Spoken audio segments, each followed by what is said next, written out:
Uhelele yo, siele mama. Let the heavens close her rain gates, causing a solidarity famine with women folk in times of the rain seasons. Let the earth tremble with earthquakes, as if trying to find the spot where females lost their right to life. Let the Indian Ocean retreat into the depths to avoid contact with humanity until femicide ceases to be a word. Yo,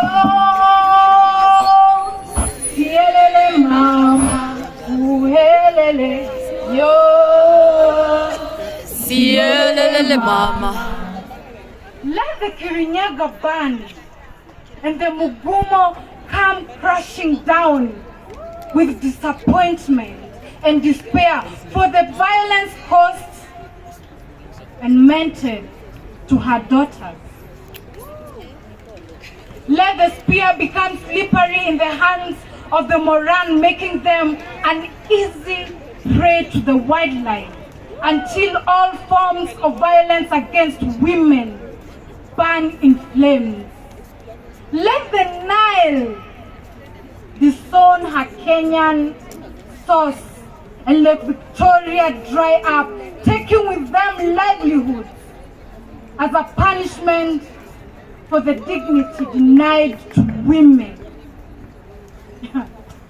You know, we are not begging, we are demanding.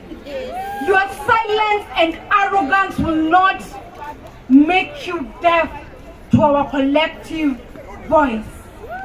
So you will listen. You will listen and deliver. For the time is now. We demand our rights as women and humans. We demand our rights as Kenyan citizens. Amandla!